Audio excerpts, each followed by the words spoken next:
All right, welcome back to another episode of the Mom with a Calling podcast. Today, I have a special guest on the show, Polly Payne. She is the CEO and founder of Horatio Printing. Originally from the Gulf Coast of Alabama, she moved to New York City to pursue her dreams. And after 6 years in advertising, she moved to Horatio Street and began her dream to create a God-centered planner company. She has sold over 45,000 dream planners around the world and raised over $73,000 to fight human trafficking through her partnership with A21. She launched her own print school in 2022 to empower other dreamers to make their own Bible studies, journals, and planners. And she's a big fan of empowering the next generation of creators. Polly now lives in Lookout Mountain, Georgia, with her husband and 2 children. Thank you for being here today, Polly. Yay, I'm so glad to be here. Thanks for having me. Yeah. So just to get us started here, can you tell us a little bit about your story? I know I kind of gave an overview, but a little bit more about your story and how you knew God was leading you to start your own business, and this in particular, like a planning company. Yeah, so how I guess, got the green light in my heart. God planted seeds in me as a child, even that I wanted to start a business. Like, one of my favorite games to play as a kid was Store. I loved to play teacher. And I think I had a little bit of a rebellious side of, like, I kind of wanted to be my own boss in general. And when I went to New York to finish my internship and finish my PR degree, I stayed there, worked in advertising, and eventually moved from the marketing side of the business to sales. And I liked being a salesperson because as a salesperson, you kind of get to run your own thing and do your own thing. And as long as you hit your goals, no one's really on your back. You know what I mean? And so I kind of liked that independence. And I've always been a planner girl and like a journal girl. And like the other game I loved to play as a kid was secretary. And I always tell my dad, I want to be a secretary one day, and like staple things and unstaple things and paperclip things and put it in an envelope. Like, I just love back to school shopping, like all things paper. And so that was definitely kind of on the back burner too. And I, used a planner, faithful planner user, because I'm so forgetful. Like, if I didn't write it down, like in school, and like keeping track of all my assignments, like I would absolutely have failed everything. So was an avid planner user in general. And I guess it was around the summer of 2014.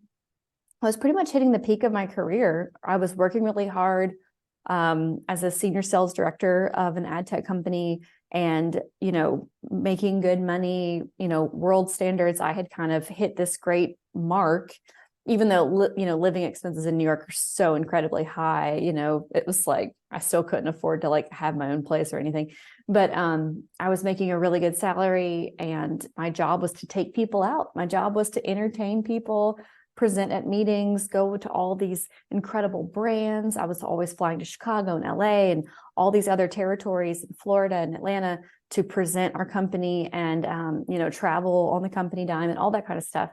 And I was good at my job. And I still felt this feeling of there's something more. And I just wasn't pursuing like the little dreams in my heart. I stopped painting. I stopped doing my things that I was passionate about. And on my journey back to God, I started going to church again around 2012, 2013. And a preacher came on a tour to our church, and he was preaching about his book, The Artisan Soul. It was Erwin McManus. And the book basically explains how we're all artists because we're created in the image of God. And because we're creative and we're created in his image, our life is the most important work of art we can create. Our life is our work of art. And we have to be intentional with how we craft it. And that really struck a chord with me because I wasn't living intentionally. I was kind of just living in the moment. It was like, oh, this invitation, that invitation, I'll go here, I'll go there. Hey, you guys want to go here? Like, it was my life. And everyone else I was around was kind of doing that same thing. I was, 26, I guess, 20, somewhere around there, 26. Anyways. And so just kind of living life. And that night I bought his book, and in August, I was kind of in this season of like overdoing it, too many invitations, too much excess, just really burnt out. And I picked up his book and read it that night to help me go to sleep. 3 hours in to the book, there's a checklist in the back. And he said, all right, now you go follow this checklist. And his action item was create a list of everything you need to stop doing, all your distractions, create an exit strategy, and execute it. And I was like, let's go. So I grabbed my sketchbook and I made a bubble chart of like everything I'm spending my time on. And one of the things I wrote was schmoozing clients. I spend a lot of time doing that and I'm good at it and it was fun and I like making new friends. And I just felt this voice speak to me and say, in my heart, this gift I gave you is for ministry. And I was dumbfounded. I mean, it was like, what? First off, you're talking to me. Second off, I don't deserve to partner with you. I don't deserve any of this. And you want me? Did you see what I was doing last week? Like, it was like, what? And so at that moment, I was like, all right, I'm making a planner. I'm going to do my dreams. I'm going to be intentional with my time. I'm going to make a planner. And I'm going to make a Christian planner, unapologetically Christian. And I just ran from there. And that was really a big turning point for me. I stopped taking clients out unless it was like to the gym or to lunch and, or to like fancy, like Soul Cycle classes or something. There were healthy entertainment events. And I really just kind of buried myself under a rock and birthed the first planner, the 2015 Dream Planner. And here we are. We just birthed our 2024 Dream Planner, which is our 10th planner, even though the math seems weird, it is our 10th planner. So that's kind of how it started. It was kind of crazy. And I did Horatio for 1.5 years before making that my full-time career. Wow, that's really powerful. And I love how like you can kind of see there are pieces all along the way that were always like kind of leading you here, right? Like they equipped you for that. But to hear God say, like, I gave you this gift for ministry. But yours is a business, but it has a ministry aspect to it, right? So did you have to wrestle with that decision, or were you like, no, this is business from the get-go? It just has this deeper purpose. Well, I think what I clearly heard was, I'm going to turn this gift and you're going to use this for ministry. Like I gave this to you, not for you to sell advertisements, Yeah. And I was like, oh, and like that, I think that's true of everything. Every gift we have is intended for kingdom work, and I think teaching people how to use a planner, teaching people how to be intentional with their time, teaching people how to align with the will of God and find dreams and dream again and be inspired. That is ministry, because the devil's in the distractions. He wants to keep us away from our purpose, keep us away from health, keep us away from wholeness, keep us away from excelling in areas of our life and wasting our time. He wants to keep us wasting our time. Whereas like learning how to be intentional with our time, learning how to have boundaries, that is a part of ministry for me. And then eventually we actually started making Bible studies and donating proceeds. So it's morphed, but I think what was special and what made it doable was it was just one little step at a time. I couldn't see the whole thing, but it was like, all right, I'm going to make this planner. Like, see what happens. The next step. If I sell out, great. If I don't, like, I still have my job, but like, I'm going to make this thing because I want it. That's kind of how I approached it. No, it's good. And I think, like you said, just sort of, we don't have to see the whole plan just to get started. It's like, just go in that direction and, see what God leads you to next. And as you said that, you said it's morphed. I thought, sometimes people get caught up in wanting it to be like they're because you came from sales, so it might have been easier, but a lot of people are coming into this aren't coming in from sales, and so they have a hard time with the sales part. I mean, I wasn't in the sales, I was a scientist. And so coming into this, it becomes like they wrestle with that. But if you go into it with it being a business, being willing to receive that income and grow that, then you can do those things like donating proceeds and having another partnerships and things where you can do bigger kingdom work. And like you were talking about boundaries and time management being ministry, Yes, because there's so many people that struggle with that. I know that's a big struggle of mine, and I have one of your planners too and I love the way it's laid out, because I need to brain dump everything like on the left, and then I'm like, okay, now I can pull what I need and put it where it needs to go on the right.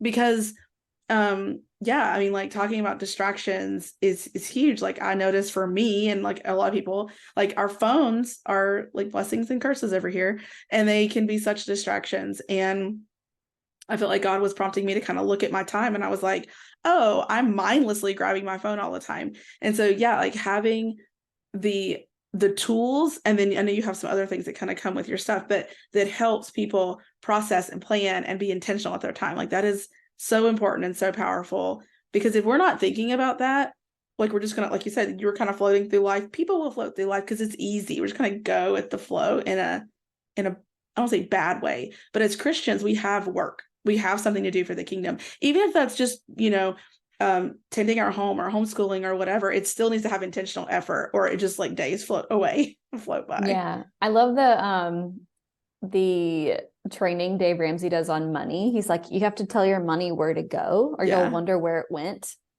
Mm-hmm. And it's the same thing with your day. You have to tell your day where it's going to go, or you'll wonder where it went. And you're like, what happened today? Like, whoa, not that everything goes as you planned it, but without a plan, it's just going to go. And what happens is we spend our time either in distraction land because we're escaping, or we just want, like, that mindless scrolling and the dopamine hit and all of that with our brain chemistry, or we're in fire crisis mode, whatever the fire is, or we're just people pleasing. Like, most of us spend our time people pleasing and in crisis management. Whereas if we are spending our time on things that are important, but not urgent yet, we can be more creative. We can get ahead of things before they catch on fire, and we can have more peace. And that takes intentionality, and I always go back to the Proverbs 31 woman. She was so intentional. She was also, it seems like this, this level of perfection that's like, oh, that's so unobtainable. But when you really boil down and read Proverbs 31, she was so intentional. She was intentional with what she purchased. She was intentional with her time, with her schedule, with waking up, with her words, with how she handled the home, with her profits. She considered a field and then bought it. She wasn't an impulse shopper. She considered it. She bought it. She invested it. She planted a vineyard, and then she profited from it. She wasn't afraid to make money. And I understand what you're saying about, especially as Christians, like, it's like we're scared to make money because money is the root of all evil. And it's like, I'm scared to make money. But without money, profit specifically, not just money, but profit, where you actually get to keep some of it.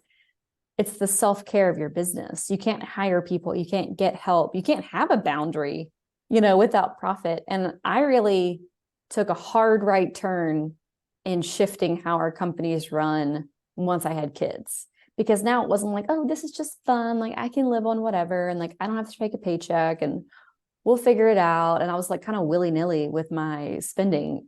And then it was like, oh, I have a kid now. Like, this is all different. Like, we've got to button this up. I hired a bookkeeper, and now it's like, we have hard guardrails on what happens to the money that comes into the business, because like, I have a family, and if I'm going to spend time investing in this business, it needs to make a return, and it needs to pour back into my family, that time I spend needs to go back. So everything changed when I had a child. Yeah, no, it's really important. And that's really cool. Like you said, there's guardrails. Like, I think that business kind of thinking around the money, and that the business is that being okay with that, like, it's a whole different topic. I talk about it a lot on the podcast. But one of the things I wanted to ask next is, I think as Christians, we can often think, I know I've done this in the past, where some people will think that planning is getting in the way of what God is doing, almost like not like thinking that they're putting their own desires in that place. So can you talk about the importance of planning and how that aligns with what God is asking you to do? Absolutely. So we've all heard the phrase, if you want to make God laugh, tell him your plans, and there's scriptures that say, people say, I'm going to go here and I'm going to buy this, I'm going to go there and do that. But like, you don't know what tomorrow holds. And that's true. We do not know what tomorrow holds, but we are called to live intentionally and to be thoughtful. And there's nothing against planning. like people that Proverbs is full, without a plan, they've perished, right? Without counsel, they stumble. Like that, man, I'm obviously doing a terrible job with quoting it, but there are plenty of scriptures about planning in Proverbs that are very positive. Planning, wise counsel, all of that. And I think that we have to, the trick to it all, or the key to it all really, is surrendering your plans to Christ. Like every year I sit down and I write big dreams out, big dreams, like, oh my gosh, these kind of make me want to pee my pants a little bit, like big dreams. I'm scared of this. And then I write out my daily dream, like my day-to-day dreams, which is in my personal growth wheel. We have different areas of our life, and it's like, who do I want to become in my motherhood, in my home, spiritually, financially, like in my day-to-day life? What am I doing on a weekly basis to nurture me? And those, I call those like my daily dreams, those fundamental needs that I'm doing in my week. But then I have those big dreams, right? Those big bucket list dreams. And the key is to surrender all of them. Hey, God, these are my dreams. I'm laying them out. Take anything off that you don't like. Let what you will happen. If all of these come true, great. If none of these come true, great. You're still good. I'm surrendering these to you. But then here's what I do. I show up for my dreams. I show up. I do the work. I put in time. I make an effort. I don't know what I'm doing with this dream, but I'm just going to go ahead and like make a little effort as if it's going to happen. See what God does, right? It's like, I want a new job. Hey, God, I want a new job. I want a new job that makes this much money, or whatever it is. Like, this is what I want to go into this career field. Okay. What can you do? You can update your resume. You can reach out to somebody who's doing that job. You can get their advice. You can ask them for coffee. Hey, you're doing this job, like kind of interested in that field. Can we have coffee? And let God move through your actions. It's not that you're doing it all on your own. You don't have to carry the weight of those dreams. You surrender them and then see what God does. You show up and bring your 100, and then let God show up and bring his 100. It's not like, okay, I bring 10, God brings 90, or 50-50. It's no, you show up and bring your 100, and then God shows up and brings his 100, and his 100 is infinitely bigger than your 100, right? He can do all the things you can't do, right? But we have to do what we can do. And if the dream's not for you, that's fine. God will remove it. He'll change it. He'll course correct. But like, we have to be willing to like pull up the anchor and like let him move you through the sea, That was a good analogy at the end, because I was kind of laughing at how to be a planner, it's like what the way you're explaining it is very sort of, you're not worried about, you're not anxious about the idea of, because so many clients of mine, and I went through this is why I coach on it, is like the fear around the decisions. Like, should I go after this thing that I want? And you're like, and it is a healthier place to take the approach that I'm going to go and I'm going to trust that God's like, I've asked him to stop this train if it's not okay. And so that if you put in the effort and you move and he says, and he like, it'll like, you're trusting that he's going to be guiding your steps, which it says in scripture. Right. And so, one thing I also hear a lot from listeners and clients is they're not sure. Cause even as you were talking, I felt like that would be a question that they would say is like, is that dream that I had, that big dream at the beginning of the year that you're talking about, is it really from God or just their own thoughts? And especially if they go after it and it's like failing, there's this belief, right, that if it's from God, then it's supposed to work. So can you talk about, what that looks like? How do you know when it's okay to have that dream, when you should plan for it, and then when you should just be like, okay, that's not working. Maybe I heard wrong, or maybe it's just not for me. Yeah, there's a lot of ways to approach that. If you go back to the children of Israel, right, they had this dream and promise of the promised land, right? And I'm sure when they were out in the desert, there was a time where they were like, failing, like, I don't know if this is going to happen. Like, we're all dying, we're starving. This sucks. And they, felt like the death of a dream. And we have to be okay with the death of a dream. And I don't think always the dream is the point. A lot of things prepare you and teach you. Like your last big fall on your face, it was no fun. You probably had some fear of failure going into it. And then look what happened. You failed. You probably had some fear of judgment. And look what happened. Your aunt said something, or like your mom had a comment, or someone around you tried to blow your candle out, your spouse, whomever, and it hurt. And you were like, well, I tried. You know what I mean? And where were you, God? You know? And we have those moments, and they're so okay to have. And it's so okay to bring that and say, hey, I thought this was what we were doing. What's the deal? It's not working. But God will use all things to teach us. We have to be willing to fail and to try. And we have to look at those fear of failure and the fear of judgment and say, if I fail, can I handle this? If I succeed, what does that look like? If I fail, what does that look like? Can I handle the failure? Because often we are too scared because we're like, all right, someone's going to judge us, and they will, whether it wins or loses. You know, when I left my company and went to start Horatio, I had so many people that worked there that were like, yeah, I thought you'd be back. I didn't realize you'd still be doing this after a year, you know? And you're like, what? And like, I would have thought, and they were my biggest cheerleaders, you know, but everyone's going to have their opinions.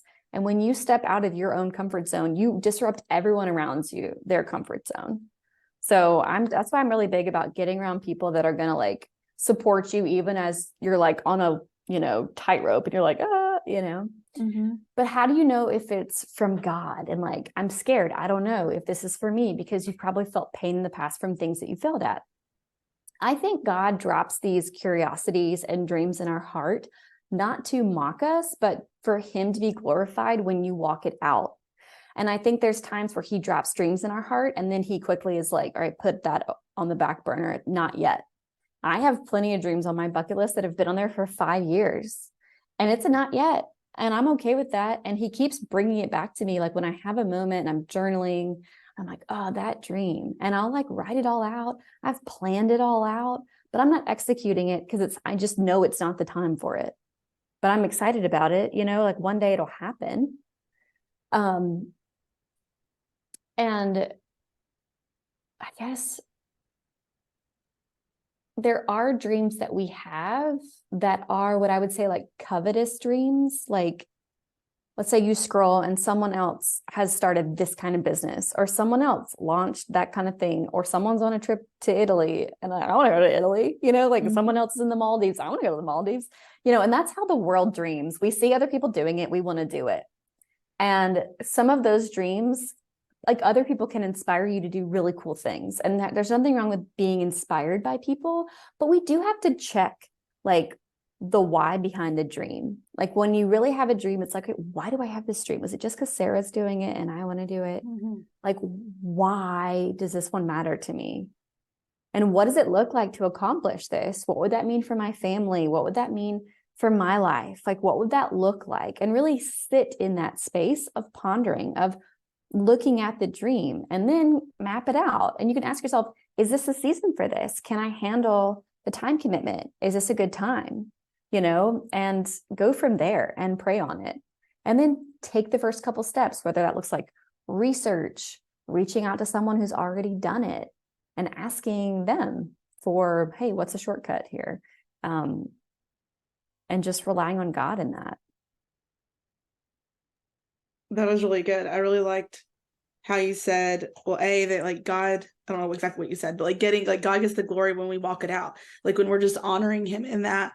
And if we only walk out what we think is gonna work, like only, you know, God gets glory in our failures too, because how we handle the fall on our face, like you said, sometimes the failures like redirect us a different way or prepare us in some way or get something out of us that needed to get out of us. Yeah. So I think that was really good. And also, like the why behind the dream, because it's so true, especially with social media, just our world today. And especially if people came through the career path first, you know, there were dreams that they had to kind of lay down to do this if they're going to do online business or be home. Like maybe they don't do business at all. Maybe they just come home, and being okay with those choices, but also, recognizing, being very open with themselves and with God to say, okay, why do I really want that? And I teach that a lot too, because there's a lot of, especially in the online business space, like you're saying, they had that kind of business, or they'll hear somebody say, like, I made this much money doing this, and people are like, like, that's what I need to do. And I'm like, slow down. Is that what God's asking you to do though? Like, is that really what you want to do? Because there's all the different business models are great, but so you get to choose, right? You don't have to just run at the one that you see makes money. And it's not, they didn't do something wrong. They're doing the natural kind of thing, because they might think, well, that's the way, but there are multiple ways. So I just, I really like that. And I think that is really important. But also, even hearing you talk about it again, like having, and it's a healthy spot, it's a healthy place. And it's just, I'm not used to hearing people talk like that, because I'm coaching people where it's scary to move forward on something, because there is a lot of, and I think this probably comes from a place of, like you said, judgment. And you're like, people are going to judge you no matter what happens, whether you're successful or not. Like, people have things to say all over the place, but there is a lot of fear around failing, but also succeeding. But it's sort of like going down that path and then failing. They really care about what everybody's going to say about them, what they're going to think about them. And it's like going forward anyway. And like you said, hearing those people from your previous work say that to you, it didn't deter you. You're just like, okay, I need new people, like new people to motivate me, or new people to support me, because you're focused on what God's telling you to do. And I think that's the key, is that when we take our plans to God, and really hear from him and just map those things out, then we can be okay with that path. And I just think about that verse everybody says, God will give us the desires of our heart. And like the Hebrew word, I say this a lot on the podcast, but that word forgive is put, like to put in your heart. And so a lot of times those desires do come from him in the first place. And if we are constantly trying to not do what we really want to do, we're not doing what God's asking us to do. Like, that's how we hear what he's wanting us to do, is what we want to do. Like, it's already there. But not having all these fears kind of blocking it, so yeah. Okay, that was really good. So I want to transition a little bit. So you said you released your 10th planner collection. So looking back over the past 10 years, did you ever, what does it feel like to just look back at that and look at where you've come, like how far you've come and where you're going?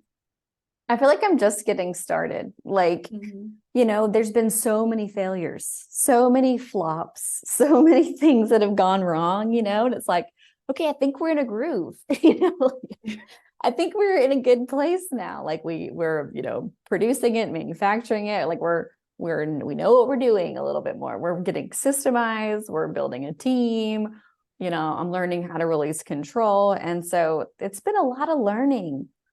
And there's been a lot of times where I've had these dreams. I wanted to kind of mention this. There was times when I had these dreams and I put them down. Like, I want to write a book. And then an opportunity would come in. Hey, we want you to contribute this chapter to this book. And I would go, oh, yep, that was on my bucket list. I'm going to just say yes without praying, And next thing you know, it's this bad idea, like I've done a lot of things because I'm impulsive and I'm like, oh, that sounds fun. Yeah.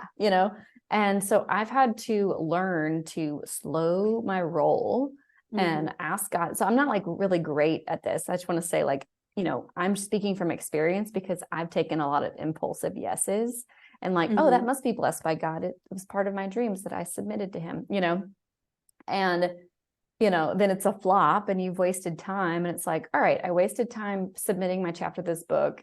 We were a quote unquote bestseller for Kindle for whatever day, and it didn't count.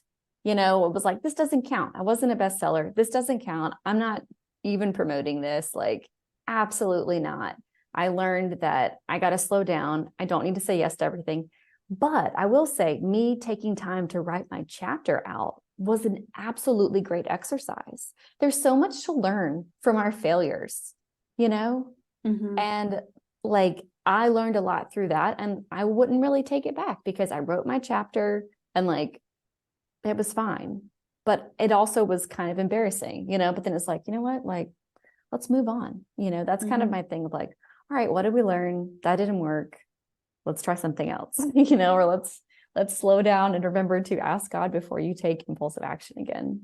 So I just feel like I'm still learning. And right now, what really brings me joy is I'm currently teaching, over 100 students how to print their thing and not have to waste 10 years figuring it all out, getting the right context, understanding how to launch something successfully, how to build buzz, how to do your photo shoot, how to do your video shoot, how to design your product, how to print it and make it really, really stunning, high quality, and do the e-commerce, do the shipping, all of it. And so that's what I'm loving right now, because for me, I get to spend time with each student and help them like conceive their idea, organize it. And we have these amazing group student coaching calls, and I love it. So that's like what's bringing me joy in this season is I've gone down this long road, kind of macheted through the woods, and I built a really great path. And I'm just enjoying kind of like bringing people along the journey and making sure they don't fall down along the way, right? I love that visual. Again, I mean, I guess you're like get the creative side, but yeah, Yeah. like because I think about, I wrote down like it's like you're helping them bring what God's put on their heart to life.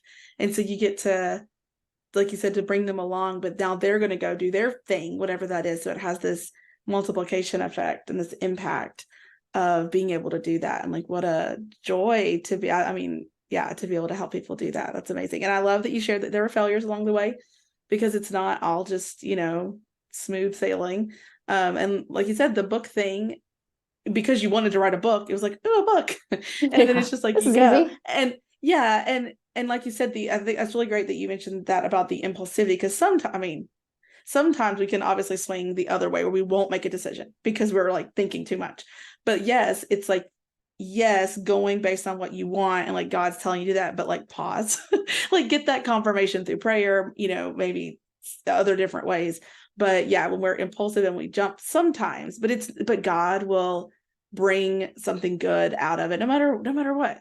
And so, like you said, you learn things from it. There are networking that comes through things like that. You learn that maybe you don't want to just write a book or listen to a chapter of a book. Like there's so much to learn from all of that. And it's like we need to be okay with the failures, with the learning, that we're not going to know what to do from the beginning. Because I'm sure there are things today that, like you said, you're learning how to do systems and you're learning how to let go of control. Like the things that maybe got you here are not the things that are going to take you to the next level. And even the things along the way that got you here, you had to change. Like you can't be the person you were day one. And so being okay with the learning process and kind of recognizing, because like having a team, I think is, people think of, I have a team because I'm making so much money. Sometimes there's a need to have a team because you can't do the things that you need to do to grow the business, and you have to bring other people in, right? Absolutely. Yeah, absolutely. I need people to handle the day-to-day and the admin work so I can do the revenue growth work. Mm-hmm. Absolutely. Yeah. Okay, well, as we wrap up here, what is one final word of encouragement that you would give to someone that's dreaming of bigger things that God has put on their heart, but they're maybe scared or it's not quite happening yet? What would you say? I want to tell them that God cares so much about your dreams, and you do not have to hit this level of perfection or effort for him to say, you know what, I'm going to partner with you to fulfill these dreams. I feel like sometimes we feel like, well, there's no way he would work with me. Like I keep sinning. I have these mistakes. I'm not one of those people that God's going to really use. And I think that's just a lie. And I know that God sees you and he absolutely wants to partner with you in your dreams as long as you're willing to keep taking steps. That's good. Perfect. So where can people find you, connect with you, learn more about your planners, what you have to offer, print school, all the things? Yeah, so you can go to HoracioPrinting.com to check out all things paper. Horatio is HORACIO printing.com. And I do have a free workshop if you are interested in creating your own planner, journal, devotional, anything paper, and you've wanted to start your own little business, printing and creating and selling it. You can go to HoracioPrinting.com/workshop and watch my free training where I teach you my dream printing method and how I go from an idea to a paper product. Sounds awesome. Thank you so much. Well, thank you so much for being here. This was a great conversation. Have a good day. Thanks for having me.